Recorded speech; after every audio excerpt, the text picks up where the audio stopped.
This is Pruso's Ultra Glow Prusament, and it is the brightest glow-in-the-dark filament I've ever seen, and I believe it's the brightest glow-in-the-dark filament on the market. Because just look, you can see I'm in my studio, the lights are on, and it is still glowing. I don't know how well you can tell on camera. This really is insanely bright. So today I'm gonna measure how bright this actually can get and what you can actually use it for that makes it worth the hefty price tag of, I believe, around $80 for a kilogram or 800 grams.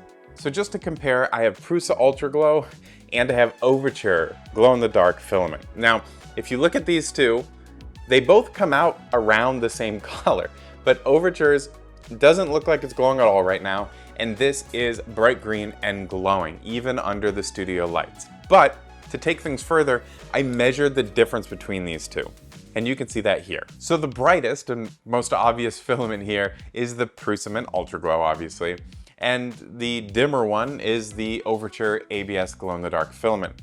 And while you can tell that one's brighter than the other, I measured it, I have numbers, and it turns out Prusament Ultra Glow is at least twice as bright as the competition. And that's what separates it from everything else. Most other glow-in-the-dark filaments are on a level playing field, but then there's Prusament Ultra Glow. That's just because there's more glow-in-the-dark material inside this filament. Prusa also did something super smart and made the glow-in-the-dark PETG instead of PLA, which is brittle, or something like ABS that requires a more complicated printer. This filament you don't need an enclosed printer for, you just need a 0.6mm hardened nozzle.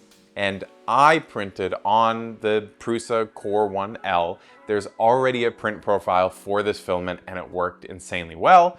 I like the Core 1L because it's the fastest printer that I have. And that compounds with the fact that since this is so abrasive and there's so much extra stuff in this filament, I printed with 0.32mm layer heights. Everything that I printed combined with this filament took 2 hours. If I didn't have to tinker too much with settings, I could have and probably gotten better results, but I got something good straight out of the box, and that's important. Again, this filament's so unique. There are some pros and cons, and some of the pros can be cons and some of the cons can be pros, so let's get into it. So first up is something decorative. It's just this small little glow-in-the-dark cloud that I'm going to use for my son's room. And this is where some of the pros and cons actually come in, because for pieces you're going to be interacting with or seeing every day, it matters.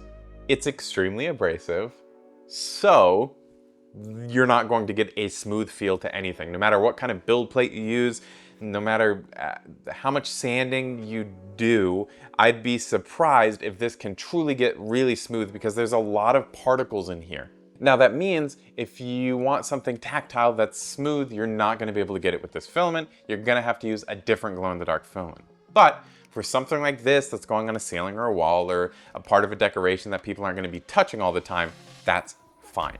Next up is this functional bracket piece. So in my studio, I have a lot of, sharp corners and pointy edges, and this is something I made just to put on the most exposed parts of the studio, so when the lights go off, you're not stumbling around bumping into things. And this is a great use for it. I made it a little thick just because I want the most glow-in-the-dark material possible, but it's just one extra safety step that I feel is important.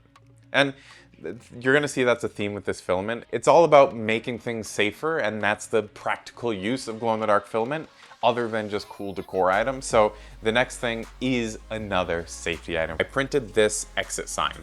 Now, you can see some of it was exposed to light and some of it wasn't, this edge right here, but it works as it's supposed to. When it gets dark, it glows, so you can see where the door is. So that's it for now. I just want to show you guys what I use Prusa's Ultra Glow for, how cool it is. I'm using it for a bunch of other projects. I'm using it for a new clock project that I'm making to make a glow-in-the-dark dial. But that's it for now. Thank you so much for watching, and I'll catch you next time.